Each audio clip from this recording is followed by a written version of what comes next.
मेरी तरफ से सभी को नमस्कार और चेतन भारत लर्निंग में आप सभी का स्वागत है। आज हम शुरू करने वाले हैं भूगोल का विषय और ये खास करके उत्तर प्रदेश सिविल सेवा परीक्षा के लिए हम शुरू कर रहे हैं। मुफ्त हमारा ये कोर्स है सारा का सारा। और भूगोल के विषय को शुरू करने से पहले थोड़ा बहुत हम जान लेते हैं कि भूगोल का विषय किस तरीके से हमें डील करना है। जैसे अगर हम देखें तो थोड़ा सा वैज्ञानिक झुकाव आपको इस विषय में देखने को मिल सकता है कि बहुत सारी अवधारणाएं हैं जिनको आपको समझना है और बहुत सारे तथ्य हैं जिनको आपको याद करना है। लेकिन यही ही खास बात है इस विषय की कि अगर आपको एक बार सारे कंसेप्ट, सारी अवधारणाएं समझ में आ जाती हैं तो ये विषय बहुत ही इजी आपके लिए बन जाता है। और इसी को इजी बनाने के लिए, सरल बनाने के लिए इसको हम शुरू करेंगे आज। और सबसे पहली क्लास में हम देखेंगे कि पूरा पाठ्यक्रम क्या है इस पूरे विषय का और पिछले सालों में ऐसे कौन कौन से क्वेश्चन हैं भूगोल के विषय के बारे में जो आप लोगों से पूछे गए थे। बहुत सारी चीज़ें रिपीट भी हुई हैं पिछले सालों के मुकाबले। भूगोल के विषय के क्वेश्चन की अगर हम बात करें तो उनको भी हम देखेंगे और ये देखेंगे कि कौन कौन से ऐसी टॉपिक्स हैं जिनके ऊपर प्रश्न बहुत ही ज़्यादा पूछे जाते हैं, ताकि हम उन्हीं पर ही ज़्यादा फोकस करें और जो बाकी और चीज़ें हैं उनको एक बार हम पढ़ लेंगे और साथ में अगर क्वेश्चन कोई उनके ऊपर आता है भविष्य में तो उसको भी हम डील कर लेंगे। तो आज हम शुरू करेंगे भूगोल का परिचय, जिसमें हम सबसे पहले देखते हैं कि कौन कौन से विषय हमें करने हैं। जैसे सबसे पहले हम करेंगे भू आकृति विज्ञान। देखो, हमें भूगोल के बारे में अगर हम देखें तो आपको इसमें पूरा ब्रह्मांड में उपस्थित सारी जो चीज़ें हैं, चाहे वो तारे हैं, चाहे ग्रह हैं, उपग्रह हैं या बाकी और सारे क्षुद्र ग्रह वगैरह, वो भी आप लोगों को पढ़ने हैं। लेकिन इसमें स्पेशली हम लोग फोकस करते हैं पृथ्वी पर कि पृथ्वी की जो उत्पत्ति है वो कैसे हुई है, पृथ्वी की आंतरिक संरचना कैसी है, हमें कैसे पता लगता है कि पृथ्वी के जो अंदर में ये सब चीज़ें प्रेजेंट हैं, कौन कौन सी परतें हैं, ये सारी जो चीज़ें हैं ना पृथ्वी के रिगार्डिंग, उनको हमें बहुत डिटेल में करना है। और अगर हम देखें भू आकृति विज्ञान में तो इसको हम जियोमॉर्फोलॉजी के नाम से भी जानते हैं। इसमें सबसे पहले हम बात करेंगे पृथ्वी की उत्पत्ति की, कि जो पृथ्वी है वो बेसिकली कैसे बनी है, क्यों बनी है और जब ये बनी है तो इसकी क्या क्या विशेषताएं हैं। और इसकी उत्पत्ति के बाद हम करेंगे पृथ्वी की आंतरिक संरचना, कि ये जो पृथ्वी है इसमें कौन कौन सी ऐसी परतें हैं जो एग्जिस्ट करती हैं, चाहे वो भूपर्पटी है, चाहे वो मेंटल है, चाहे वो कोर की परत है। इन तीनों की क्या विशेषताएं हैं, इन तीनों का महत्व क्या है पूरे भूगोल के विषय में। और हम इनको जानने के बाद किस तरीके से जो और भी सारी अवधारणाएं हैं पृथ्वी की उत्पत्ति के बारे में, उनके बारे में और ज़्यादा हम जान सकते हैं, ये हम पढ़ेंगे। आंतरिक संरचना के बारे में हम देखेंगे के बाद हम देखेंगे कि पृथ्वी के ऊपर किसी भी जगह का स्थान पता लगाने के लिए कि वो किस जगह पर प्रेजेंट है, उसको पता लगाने के लिए हम लोगों ने बहुत सारे जो मेजरमेंट्स हैं वो किए हैं। जैसे अगर हम बात करें तो हम लोगों ने अक्षांश रेखाएं बनाई हैं, हम लोगों ने देशांतर रेखाएं बनाई हैं। इन दोनों को अगर हम पता लगा लेते हैं तो किसी भी जगह की जो लोकेशन है, उसकी जो उपस्थिति है, उसको हम पता लगा लेते हैं। सिर्फ और सिर्फ अक्षांश रेखाओं से हम नहीं पता लगा सकते, सिर्फ और सिर्फ देशांतर रेखाओं से हम नहीं पता लगा सकते। अगर आपको उपस्थिति पता करनी है तो इन दोनों के बारे में आपको पता होना चाहिए। और साथ में देशांतर रेखाओं का सबसे बड़ा महत्व ये है कि पृथ्वी पर किसी भी जगह का जो समय है वो आप इसके थ्रू पता लगा सकते हैं। तो ये सारी पृथ्वी की उत्पत्ति, आंतरिक संरचना, अक्षांश रेखाएं, देशांतर रेखाएं, ये सब इसमें हम पढ़ेंगे। और इसके साथ साथ कुछ चीज़ें और भी हैं। जैसे फॉर एग्जांपल हम बात करते हैं कि ऐसे कौन कौन से सिद्धांत हैं जो ये बताते हैं कि जो पूरा पृथ्वी है हमारा वो ऐसे बना है, ये अब आया था, ये जो मैग्मा है, जो लावा है, वो किस तरीके से किसी भी जगह पर पाया जाता है, उस मैग्मा की, उस लावा की क्या विशेषताएं हैं, उनके बारे में पता लगाएंगे हम लोग। तो बहुत सारे सिद्धांत ऐसे दिए गए हैं भूगोल में जो आपको हल्के से पढ़ने हैं, जिससे आपको पता लगता है कि पृथ्वी की उत्पत्ति के बारे में बहुत सारी अवधारणाएं लोगों के द्वारा दी गई हैं। अगर हम सिद्धांतों की बात करें, सबसे पहले इसमें हम करेंगे महाद्वीपीय विस्थापन सिद्धांत, जो एल्फ्रेड वेगनर ने दिया था। इसके विषय में हम सब पढ़ेंगे कि क्या ये सिद्धांत है, इसका क्या महत्व है आगे सबसे पहली ये धारणा थी जो कि पृथ्वी की उत्पत्ति के बारे में और पृथ्वी पर उपस्थित सभी महाद्वीपों की उपस्थिति के बारे में हमें सब चीज़ों के बारे में बताती है। ये हम पढ़ेंगे।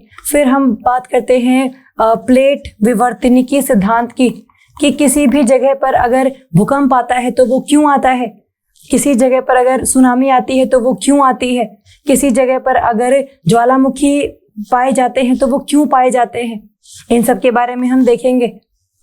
और साथ में जब हम भूकंपों की बात करेंगे तो हमें ये पता हो कि भूकंपीय तरंगों के द्वारा हम कैसे पृथ्वी की आंतरिक संरचना के बारे में पता लगा सकते हैं, क्योंकि बहुत सारे ऐसे स्रोत थे, चाहे वो प्राकृतिक हों चाहे वो मानव निर्मित हों, बहुत सारे स्रोत ऐसे हैं जिनसे हम पता लगा सकते हैं कि पृथ्वी की आंतरिक संरचना कैसी है। लेकिन उन सब में से सबसे जो महत्वपूर्ण है, सबसे जो इम्पोर्टेंट है, दोज आर भूकंपीय तरंगे। तो उनके बारे में हम पता लगाएंगे कि कैसे हम इसके बारे में पता लगा सकते हैं कि एक्चुअली धरती की 3 परतें हैं और क्या वो ठोस अवस्था में है, क्या वो तरल अवस्था में है, या फिर वो गैसियस अवस्था में है। तो ये सारी बातें इसमें हम पता लगाएंगे। और उसके बाद हम शुरू करेंगे जलवायु विज्ञान शास्त्र। इसको शुरू करने से पहले हम एक चीज और करेंगे जिसमें हम ये देखेंगे कि बहुत सारी ऐसे बल हैं, बहुत सारी ऐसी फोर्सेस हैं जो पृथ्वी के ऊपर लगती हैं, चाहे वो बाह्य बल हो चाहे वो आंतरिक बल हो। इन दोनों का महत्वता क्या है, कि क्या ऐसे बल हैं जिससे कि कोई भी धरती का एक हिस्सा उठा हुआ प्रतीत नजर आता है हमें, वो हम देखेंगे। और साथ में बहुत सारी ऐसी स्थलाकृतियां जो ज्वालामुखी ने बनाई हैं, जो नदी के प्रवाह ने बनाई हैं, जो हमारी डिफरेंट आपके जो ग्राउंड वाटर है उसके द्वारा बनाई गई हैं। तो वो सारी चीजें हम करेंगे, चाहे उसमें हम पानी की बात कर लें, चाहे उसमें हम हिमानी की बात कर लें, ग्लेशियर्स की बात कर लें, तो सारे स्थलाकृतियों को भी हम लोग बहुत इजीली बहुत अच्छे से पढ़ेंगे। एक तो ये हो गया। दूसरा फिर हम शुरू करने वाले हैं जलवायु विज्ञान शास्त्र। इसमें हम सबसे इम्पोर्टेंट तौर पे बात करेंगे वातावरण की, कि हमारे धरती का जो वातावरण है उसमें कौन कौन सी गैसें उपस्थित हैं, उन गैसों का महत्व क्या है, कितनी उनकी अमाउंट है, कितनी उनकी मात्रा है, उसके बारे में हम पढ़ेंगे। और साथ में जो पृथ्वी के वातावरण की संरचना है वो कैसी है, उसमें सबसे पहली जो परत है वो क्षोभ मंडल है, उसकी क्या विशेषता है। फिर आता है आपका समताप मंडल, उसकी क्या विशेषता है। फिर आपका मध्य मंडल, और फिर उसके बाद आपका आयन मंडल। ये सारे जो मंडल हैं हमारे पूरे वातावरण के, उनको हम बहुत अच्छे से पढ़ेंगे और देखेंगे कि कैसे जो तापमान है वो भी बढ़ता या घटता रहता है इन पूरे के पूरे एरियाज में। ये इंपॉर्टेंट है हमारे लिए। उसके बाद हम बहुत सारे जो भी आपके मौसम और जलवायु की बात करेंगे, कि जलवायु को पता लगाने के लिए कौन कौन से घटक ऐसे हैं जो हमें पता होने चाहिए। जैसे हम बात करते हैं तापमान की, कि हमें किसी भी जगह का तापमान अगर पता लगाना है तो उस एरिया में क्या कोई समुद्र प्रेजेंट है या नहीं है, वो उससे हम तापमान का हल्का सा अंदाजा लगा सकते हैं। क्या उसके आसपास कोई बहुत ही ज़्यादा ज्वालामुखी उपस्थित है, उससे उसके टेम्परेचर पर क्या फर्क पड़ता है, वो सारी चीज़ें इसमें हम देखेंगे। तापमान के साथ फिर हम देखेंगे वायु दाब, एयर प्रेशर। किसी भी जगह का तापमान, किसी भी जगह का जो प्रेशर है, जो वायु दाब है, उससे हम पता लगा सकते हैं कि कौन कौन से जगहों पर हवाएं तेज चलेंगी, कौन कौन सी जगह पर हवाएं नहीं चलेंगी। इन सब के बाद हम आर्द्रता की बात करते हैं, कि ये सारे घटक हैं हमारे जलवायु को पता लगाने के लिए। उसमें आपके बादल आ गए, तो और साथ में आपका जो बारिश है, वर्षा ऋतु है, वो आ गई, कि क्या स्नोफॉल होती है, रेनफॉल होती है, उन सब के बारे में पता लगाएंगे, जिससे कि हमें ये अंदाज़ा लगता है कि उस जगह की जो जलवायु है वो कैसी है। क्या वहाँ पर बहुत ही ज़्यादा तापमान तेज रहता है, और अगर वो रहता है तो वो क्यों रहता है, वो धरती के किस जगह पर उपस्थित है जिससे कि तापमान में बहुत ज़्यादा वृद्धि होती रहती है साथ साथ। तो इन सब के बारे में पता लगाएंगे, और इन्हीं घटकों के बाद इन्हीं को ही हम यूज करके ये पता लगाएंगे कि कोई भी अगर चक्रवात आता है तो उन चक्रवातों के आने के लिए कौन कौन सी चीजें रिस्पॉन्सिबल हैं। चाहे वो चक्रवात आपके उष्ण कटिबंधीय हैं, चाहे वो चक्रवात आपके शीतोष्ण कटिबंधीय हैं, चाहे ट्रॉपिकल साइक्लोन्स है चाहे टेम्परेट साइक्लोन्स है, इनके बारे में हम पता लगाएंगे कि तापमान का, प्रेशर का, वायु दाब का, आर्द्रता का क्या इस पर फर्क पड़ता है, ये हमने देखा। और साथ में धरती के ऊपर ना बहुत सारी हवाएं ऐसी हैं जो कि पूरे साल चलती हैं, वो कैसे आई, हेडले सेल है, फेरल सेल है, पोलर सेल है, ये कैसे बनी कैसे नहीं बनी, उनके बारे में हम बात करेंगे। जेट स्ट्रीम जो बहुत ही ज़्यादा ऊपर वातावरण में चलती हैं, वो कैसे चलती हैं, उनकी क्या महत्वता है, उन सब के बारे में हम बहुत ही डिटेल में, बहुत ही डीपली स्टडी करेंगे इस जलवायु विज्ञान शास्त्र की क्लासेस में। और उसके बाद हम आएंगे समुद्र विज्ञान पे, जहाँ पर हम बहुत सारे महासागरीय धाराओं के बारे में बात करेंगे, हम ज्वार भाटा के बारे में बात करेंगे, किसी भी जगह का जो तापमान है वो इन महासागरीय धाराओं से कैसे इफेक्ट होता है उसके ऊपर। तो वो सारी जो चीज़ें हैं ये हम समुद्र विज्ञान में पढ़ेंगे। और साथ में जो हमारा समुद्र का तल है उसमें कौन कौन सी चीज़ें पाई जाती हैं, कौन कौन से एरियाज पाए जाते हैं, कि क्या वहाँ पर पर्वत है, क्या वहाँ पर पठार है, क्या वहाँ पर आपका समतल वाला एरिया है, वो सारे चीज़ों को हम एक तो बोलते क्या हैं और उनका क्या महत्व है, वहाँ पर कौन कौन से प्राकृतिक जो नेचुरल रिसोर्सेज हैं वो पाए जाते हैं। संसाधनों की बात भी हम लोग बहुत डिटेल में करेंगे यहाँ पर। तो भू आकृति विज्ञान के बाद जलवायु विज्ञान शास्त्र हम लोग करेंगे, फिर हम समुद्र विज्ञान को बहुत ही डीपली स्टडी करने वाले हैं। और इन सभी अवधारणाओं को पढ़ने के बाद, इन सभी कंसेप्ट्स को पढ़ने के बाद हम लोग आएंगे भारतीय भूगोल पर।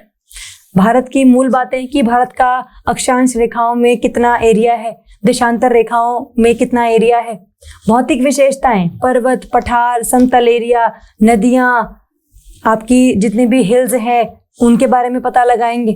नदी प्रणाली, गंगा है, ब्रह्मपुत्र है, गोदावरी, महानदी, कृष्णा, कावेरी, इन सभी नदियों के बारे में हम पढ़ेंगे और ये देखेंगे कि कौन कौन सी ऐसी सहायक नदियां हैं जो बाईं ओर से जुड़ती हैं या वो दाईं ओर से जुड़ती हैं। सीधा जो प्रश्न है वो इन चीज़ों के ऊपर पूछा जाता है। और फिर हम बात करेंगे जलवायु पर, जिसमें हम भारतीय मानसून के बारे में बहुत ही डिटेल में पढ़ेंगे कि एक तो मानसून आता क्यों है, और अगर वो आता है तो किस एरिया में कब आता है, और जब वो जाता है तो किस डायरेक्शन से होकर जो हवाएं हैं वो गुजरती हैं भारत की तरफ से।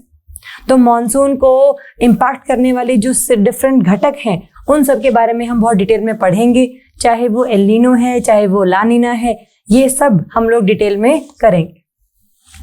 और उसके बाद हम आएंगे खनिज और उद्योग, कि भारत में कहाँ कहाँ पर खनिज प्रेजेंट हैं, कहाँ कहाँ पर उनके रिगार्डिंग उद्योग हम लोगों ने लगाए हैं। और सिर्फ भारत में ही नहीं बल्कि पूरे विश्व में, उत्तर अमेरिका, आपका दक्षिण अमेरिका, अफ्रीका, एशिया, इन सब में कहाँ कहाँ पर बहुत ही ज़्यादा औद्योगिक नीतियों के चलते बहुत सारे उद्योग वहाँ पर लगाए गए हैं। क्या वहाँ पर बहुत ही ज़्यादा अच्छा खनिज वितरण हम लोगों को देखने को मिलता है कि यहाँ पर अगर कोयला है तो कोयले की खदानें यहाँ पर होंगी, और उन खदानों के होने की वजह से जो भी कोयले के पावर प्लांट हैं जिनसे हम बिजली उत्पन्न करते हैं वो वहाँ पर पाए जाते होंगे। अगर कहीं पर लौह अयस्क पाया जाता है तो वहाँ पर लौह अयस्क वाली जितनी भी इंडस्ट्रीज हैं, उद्योग हैं, वो आपको मिलेंगे। उनकी महत्वता क्या है कि अगर एक बार ये सही तरीके से चल पड़े तो भारत की इकोनॉमी पर, अर्थव्यवस्था पर क्या फर्क पड़ेगा, उन सब के बारे में हम देखेंगे। और फिर हम आते हैं भारतीय कृषि के ऊपर। कृषि में हम बहुत सारी फसलों के वितरण की बात करेंगे, किस किस फसल को उगने के लिए किन किन कंडीशंस की जरूरत होती है उसके बारे में देखेंगे, कि इनको इतना पानी चाहिए है, इनको ये मिट्टी चाहिए है, वो सारी बातें इसमें हम देखेंगे। और फिर आता है कृषि में ही हम करेंगे आगे मृदा। मृदा के कितने प्रकार हैं भारत में, अगर हम देखें तो मृदा के हम लोग 8 प्रकारों को पढ़ते हैं, जिसमें हम काली मिट्टी, आपकी जो लाल मिट्टी है उसको पढ़ते हैं, जो अलूवियल मिट्टी है उसको पढ़ते हैं। इन सब की क्या विशेषताएं हैं और कहाँ कहाँ पर ये पाई जाती हैं, ये बहुत हमारे लिए ज़रूरी है, उसको देखेंगे। और फिर आते हैं प्राकृतिक वनस्पति और जीव पर। किसी भी जगह का अगर मृदा और किसी भी जगह का अगर तापमान आपको बहुत ही ज़्यादा अच्छे तरीके से पता है तो आपको ये अंदाज़ा लगाने में बहुत ही मुश्किल नहीं होगी कि वहाँ की प्राकृतिक वनस्पति कैसी होगी, वहाँ पर पाए जाने वाले जीव कैसे होंगे। तो उन सब के बारे में हम यहाँ पर पढ़ेंगे।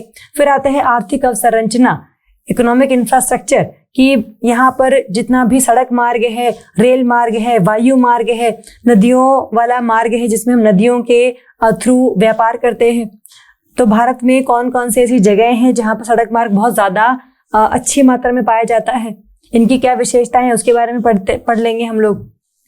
और फिर हम लोग बात करेंगे आपके दूसरे मानव भूगोल की, ह्यूमन ज्योग्राफी की, जिसमें हम स्पेशली बात करेंगे मनुष्य और पर्यावरण की, कि क्या ऐसी नीतियां भारत ने अपनाई हैं जिससे कि मानव की जितनी भी रिक्वायरमेंट्स हैं वो पूरी हो सकती हैं और पर्यावरण का भी ध्यान हम लोग बहुत ही अच्छे तरीके से रख सकते हैं।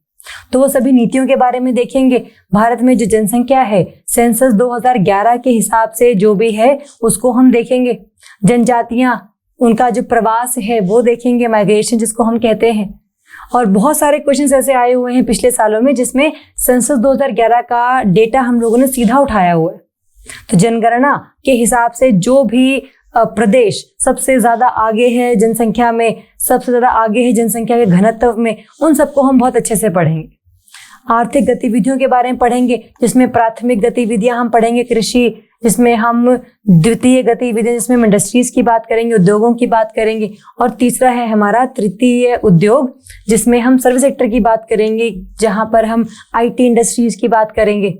तो वो आर्थिक गतिविधियों के बारे में देखेंगे और जो और नीतियां हम लोगों ने अपनाई हैं इन सबको अच्छे से करने के लिए, उन सब के बारे में हम बहुत डिटेल में पढ़ेंगे।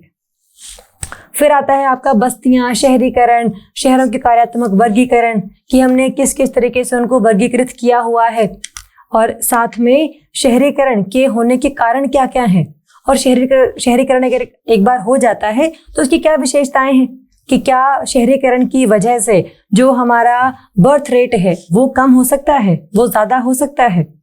तो वो उन सब के बारे में जो है हम लोग बहुत ही अच्छे से बात करेंगे।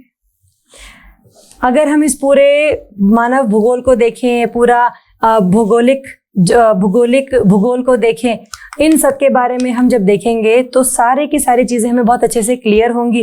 भौतिक भूगोल है, मानव भूगोल है, इसमें समुद्र विज्ञान, जलवायु विज्ञान शास्त्र, ये बहुत ही एक ऊपर से मोटे मोटे तौर पर आपको मैंने पाठ्यक्रम का अंदाज़ा दिया है। इसमें बहुत सारी चीज़ें ऐसी हैं जो हम लोग पढ़ेंगे, वो मे बी मैंने अभी ना बताई हूँ आपको, लेकिन आपको आइडिया हो जाएगा कि हम जब कोई भी टॉपिक शुरू करेंगे तो सबसे पहले उसका जो वर्गीकरण है उसको हम करेंगे, ताकि आपको पता हो कि हाँ ये जो विषय है इसमें इन सब चीज़ों का हम जिक्र करेंगे, ये टॉपिक्स हैं तो इसमें हम इन चीज़ों को पढ़ेंगे। तो वो हम करते जाएंगे टॉपिक बाय टॉपिक। तो ये तो हो गया हमारा पाठ्यक्रम की बात। अब अगर हम बात करें तो बहुत सारे ऐसे क्वेश्चंस हैं जो कि पिछले सालों में आए हुए हैं जो आप लोगों को पता होने चाहिए। जैसे अगर हम बात करें तो पहला क्वेश्चन है, which one of the following rivers is not the part of Indian Ganga river basin, कि भारत की जो गंगा नदी है उसमें से कौन सी ऐसी नदी है इन चारों ऑप्शंस में से कि वो इसका पार्ट नहीं है, वो इसका हिस्सा नहीं है। Punpun river, Jalangi river, Ajoy river, Jonk river. देखो ये जितनी भी तीनों नदियां हैं, पुनपुन, अजोय और जालांगी, ये गंगा की सहायक नदियों के नाम से जानी जाती है। जो जोंक नदी है ये आपकी महानदी की सहायक नदी है, तो इसीलिए महानदी को ही हम लोग इसको मानेंगे। और ऑप्शन जो डी है आपका, ये आपका सही उत्तर होगा, क्योंकि इसमें पूछा गया कि नॉट, कि कौन सा हिस्सा नहीं है गंगा प्रणाली का। नेक्स्ट हम बात करेंगे, एज पर सेंसस 2011 एस्टिमेट्स, जनगणना 2011 के हिसाब से ऐसा कौन सा प्रदेश है जो कि सबसे ज्यादा पॉपुलस है, सबसे ज्यादा जनसंख्या उसमें पाई जाती है? बिहार, मध्य प्रदेश, महाराष्ट्र, यूपी। तो आंसर इज यूपी। जैसा बता रही थी मैं आपको कि जनगणना के ऊपर काफी सारे जो प्रश्न है वो पूछे जाते हैं, तो Uttar Pradesh is one of them. फिर आता है प्रश्न कि कौन सा ऐसा देश है जो कि काले सागर के ऊपर प्रेजेंट नहीं है? कौन सा ऐसा देश है जो काला सागर से उसकी बाउंड्री टच नहीं होती? Syria, Turkey, Georgia, Bulgaria. तो इसका आंसर है सीरिया, क्योंकि टर्की, जॉर्जिया, बुल्गारिया ये तीनों ही काला सागर की जो बाउंड्री है उसको टच करती है।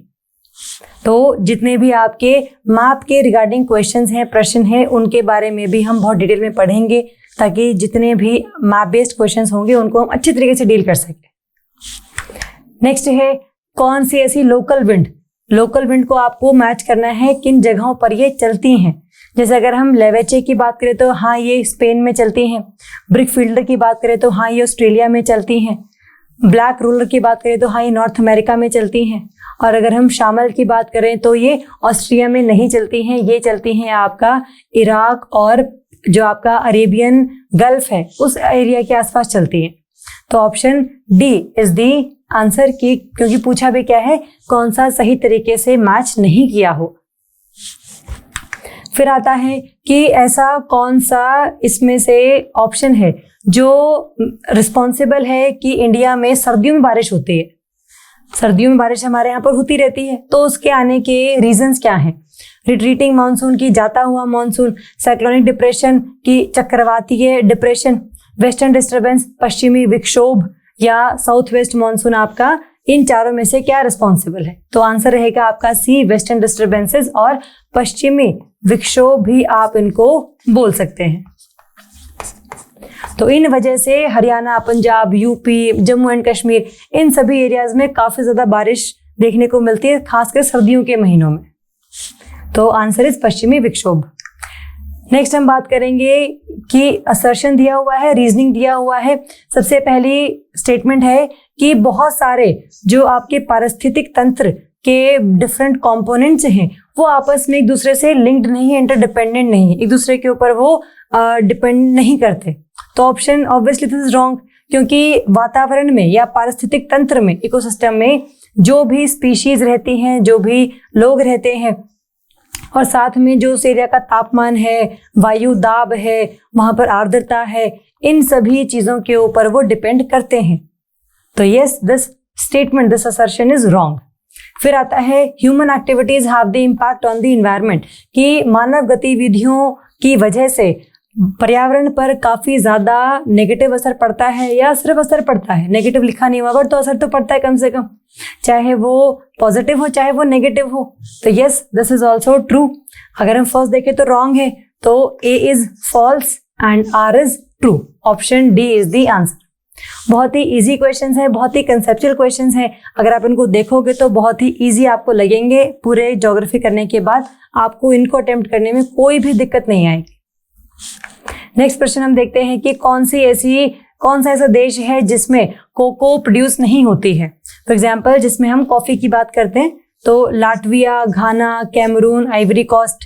देखो कैमरून में, घाना, आइवरी कोस्ट में, ये तीनों तो बहुत ही ज्यादा जाने जाते हैं कोको प्रोड्यूसिंग के लिए।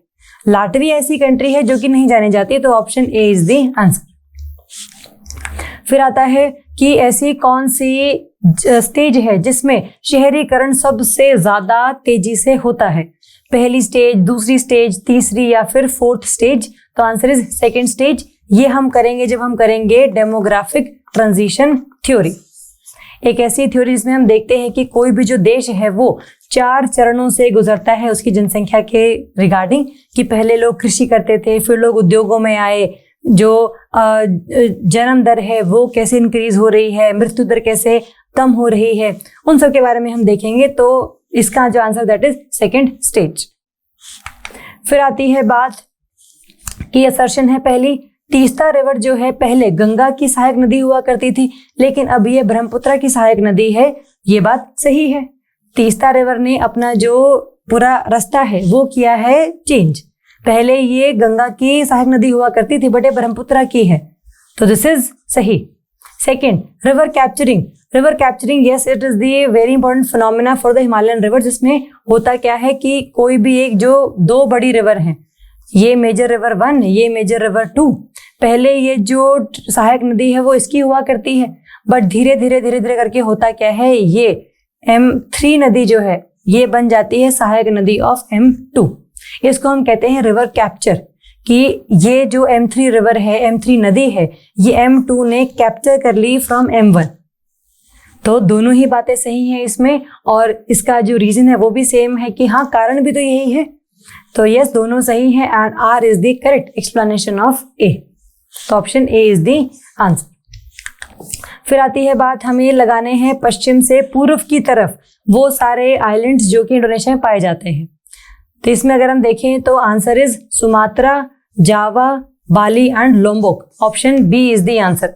ये अभी आपका मैप के रिगार्डिंग क्वेश्चन है। इंडोनेशिया में बहुत सारे आइलैंड्स पाए जाते हैं, बट बहुत ही आइलैंड्स कम ऐसे हैं जो हमारे लिए महत्वपूर्ण है। तो इनको अगर हम पश्चिम से पूर्व लगाते हैं तो पहले सुमात्रा, फिर जावा, फिर बाली और फिर लोम्बोक आता है। तो option B is the answer. फिर बात आती है भारत में सबसे बड़ी खारे पानी की झील कौन सी है?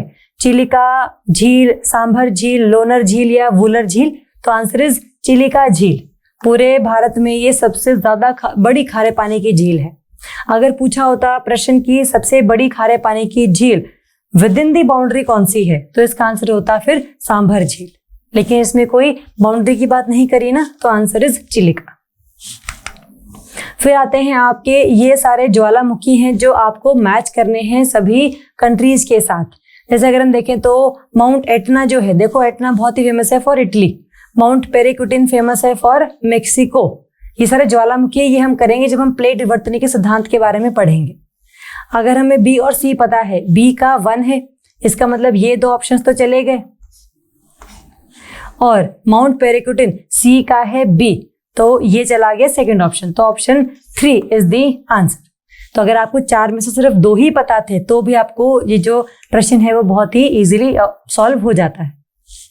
फिर हम बात करते हैं कि स्टैच्यू ऑफ पीस, शांति का जो पुतला है, ये किस प्रदेश में इंडिया में पाया जाता है?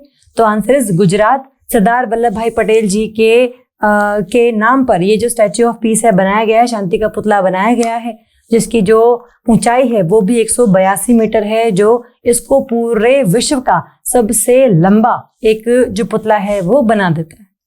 तो आंसर इज ऑप्शन सी। फिर बात करते हैं कि कौन से साल में पर्यावरण संरक्षण अधिनियम को पास किया गया था? तो आंसर इज 1986। ये सबसे इंपॉर्टेंट है। तो 1986 में ही हम लोगों ने पर्यावरण संरक्षण अधिनियम को पास किया था, और उसके बाद ही हम बहुत सारे जितने भी क्षेत्र हैं उनको कहीं पर हम लोगों ने संरक्षित करते हैं तो वहां पर हम मानवों का जाना बंद कर देते हैं, मनुष्यों का जाना बंद कर देते हैं। बहुत सारी जितनी भी बायोडाइवर्सिटी है, विविधता है हमारी, उनको हम बहुत ही अच्छे तरीके से संरक्षित करने की कोशिश करते हैं। तो ये सारी चीजें आपको पता हो। फिर आता है कि कौन सा ऐसा देश है जो कैरेबियन सागर में नहीं पाया जाता? इससे पहले आपको पता होगी कैरेबियन सागर है कहाँ पर, इसकी लोकेशन क्या है?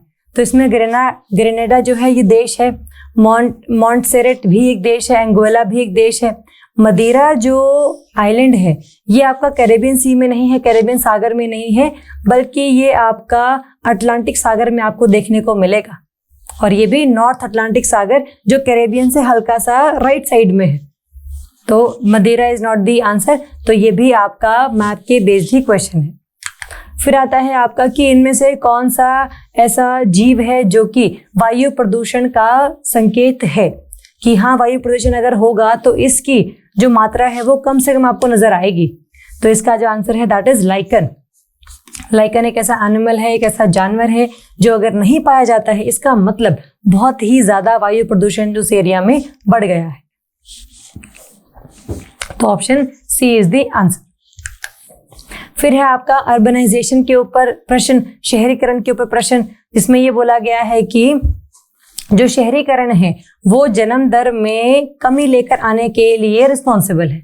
तो ये बात सही है, क्योंकि कई बार होता क्या है, शहरीकरण की वजह से बहुत ज्यादा जो आपका लाइफस्टाइल है वो बहुत एक्सपेंसिव होता है, बहुत सारे पैसे आपको कमाने पड़ते हैं उस लाइफस्टाइल को मेंटेन करके रखने के लिए।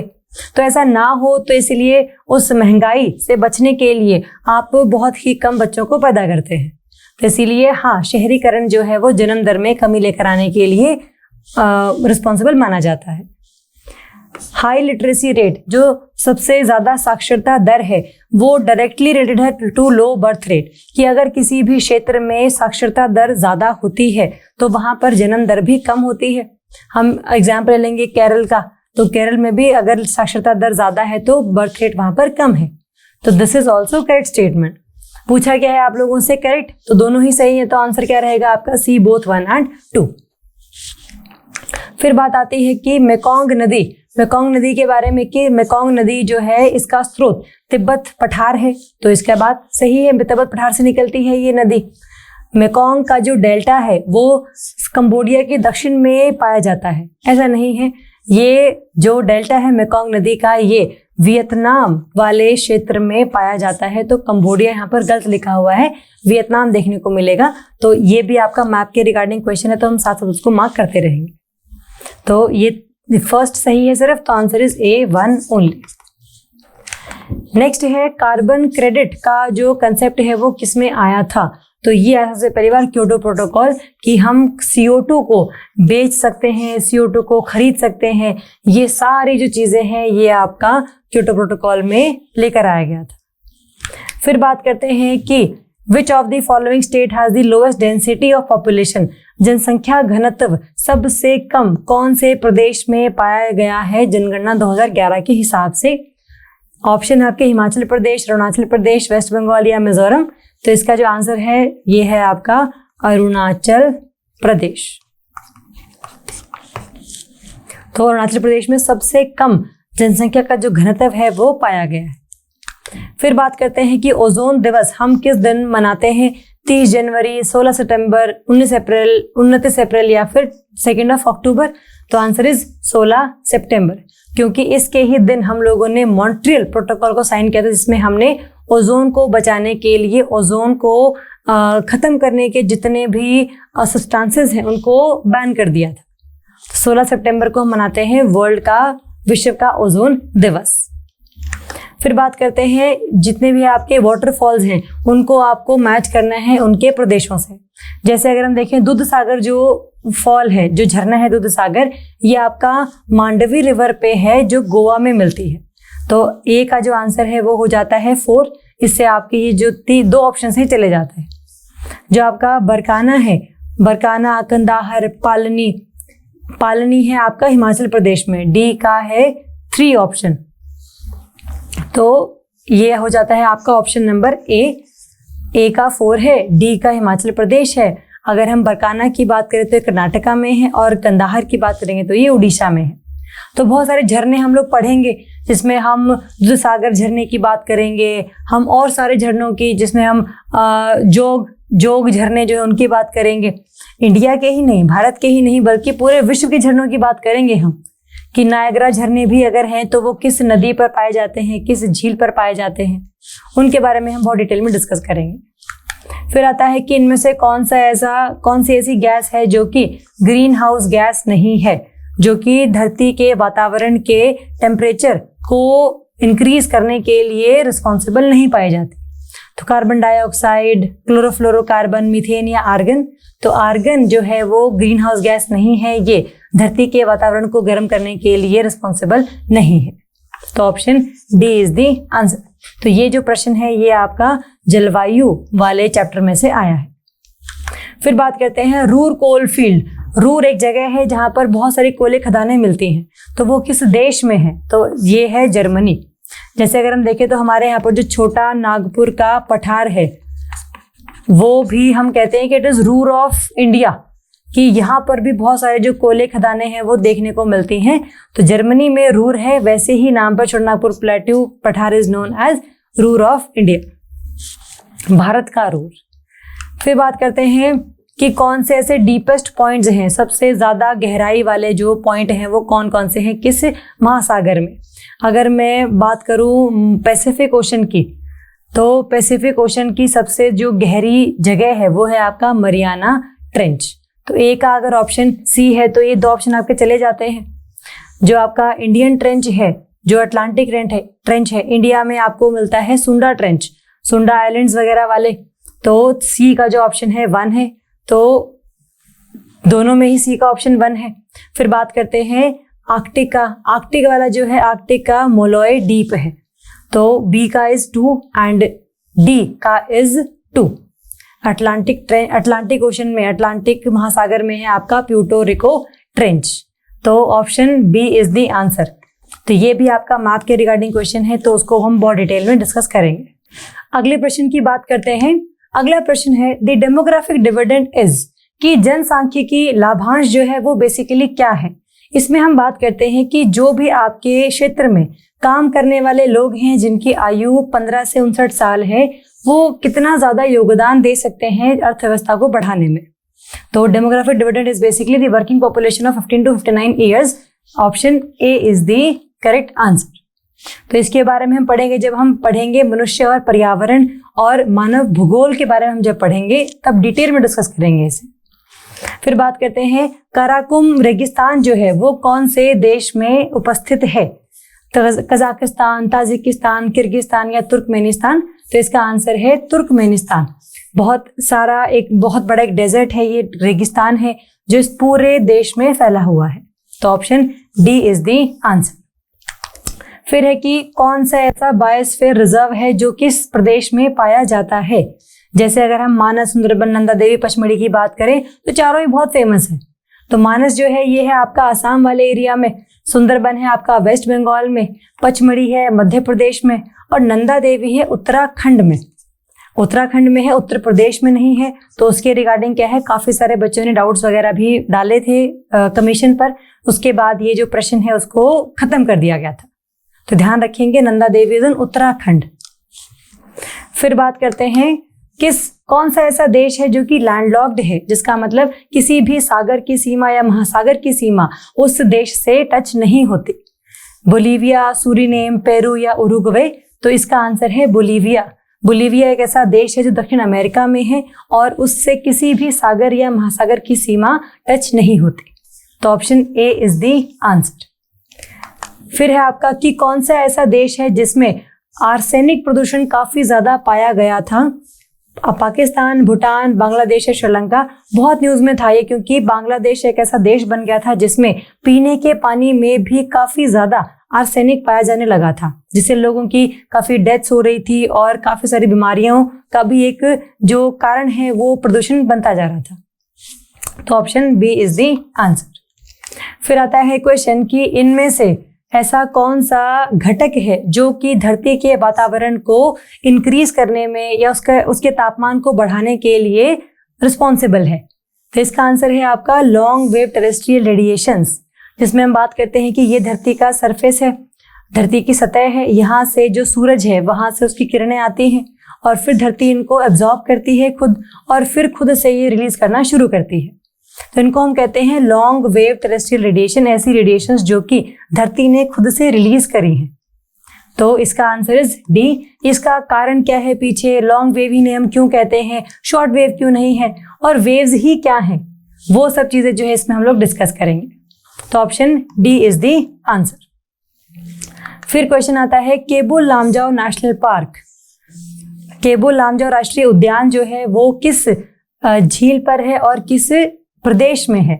कोलेरू लेक, डल लेक, वुलर लेक या लोकतक लेक? तो इसका जो उत्तर है वो है लोकतक लेक और ये मणिपुर प्रदेश में उपस्थित है। और ये इकलौता ऐसा राष्ट्रीय उद्यान है जो कि फ्लोटिंग है, तैरता हुआ राष्ट्रीय उद्यान है ये, और पूरे विश्व का इकलौता ही एक ऐसा ये राष्ट्रीय उद्यान है। तो बहुत इंपॉर्टेंट है, न्यूज में रहता है, तो इसको हम ध्यान से देखेंगे। फिर आता है राष्ट्रीय चंबल अभयारण्य किन प्रदेशों में स्थित नहीं है? उत्तर प्रदेश, मध्य प्रदेश, राजस्थान या हरियाणा? तो इसका आंसर है हरियाणा, क्योंकि उत्तर प्रदेश, मध्य प्रदेश, राजस्थान के तीनों के बॉर्डर पर ये जो सेंचुरी है, अभयारण्य है, ये उपस्थित है यहाँ पर। तो option C Haryana is the answer. फिर है कि ऐसे कौन कौन से इफेक्ट हैं, इम्पैक्ट हैं जो कि ग्लोबल वार्मिंग से होते हैं? जैसे अगर हम धरती के तापमान के बढ़ने की बात करें तो उस वजह से सी लेवल राइज होता है, सागर का जो पानी है वो ऊपर की तरफ आता है, सही बात है। जो हिमानी है वो हमारे पिघल जाते हैं, सही बात है। बीमारियां फैल जाती हैं, सही बात है। और जो कोरल्स हैं उनका भी जो रंग है वो काफी ज्यादा खत्म हो जाता है। ये क्यों होता है, क्या कारण है, इसको हम देखेंगे, बट अभी के लिए हमें ध्यान रखना है कि ये चारों ही ऐसे परिणाम है जो ग्लोबल वार्मिंग की वजह से होते हैं। तो इसका जो आंसर है दैट इज डी। नेक्स्ट हम बात करेंगे कि सतत पर्यटन का इनमें से कौन सा ऑब्जेक्टिव है? जिसमें हम सतत की अगर बात करेंगे तो सतत का मतलब ही ये होता है कि आपने अर्थव्यवस्था, आपने पर्यटन, आपने आपका सारा पर्यावरण, इन सब को कॉम्प्रोमाइज नहीं किया, हर सभी का एक सामंजस्य आपने बिठाया हुआ है। अगर हम बात करें सतत पर्यटन की तो इसमें पर्यटन और पर्यावरण, इन दोनों का ही आपने सही तरीके से ध्यान रखना है। ये उसका ऑब्जेक्टिव होगा, ये उसका उद्देश्य होगा। तो option C, to manage tourism and environment while maintaining cultural integrity and ecological processes, option C is the answer. फिर आता है कि टोटल फर्टिलिटी रेट, कुल प्रजनन दर जो है वो हम कब कह सकते हैं कि ये रिप्लेसमेंट लेवल पर आ गई है? तो इसका आंसर है 2.1। अगर हम कुल प्रजनन दर की बात करें तो इसका मतलब होता है कि अगर 2.1 है ये, इसका मतलब जो 10 कपल्स हैं या फिर 20 इंडिविजुअल जो हैं उन्होंने 21 बच्चों को जन्म दिया है, और जब इनकी डेथ हो जाएगी तो इनका जो जगह है वो ये 21 बच्चे ले लेंगे। 21 मतलब 20 + 1 है ना ये, तो 20 को रिप्लेस करना चाहिए 20 से ही। 1 हमने एक्स्ट्रा लिया है क्योंकि डिजीजेस हो जाती हैं कई बार, डिजास्टर्स हो जाती हैं कई बार, और काफ़ी सारी बार लोगों की जो डेथ्स हैं वो होती रहती हैं, तो इसलिए 21 हम लोगों ने रखा है ताकि एक बैलेंस जो है वो हमारा मेंटेन रहे। तो आंसर इज 2.1।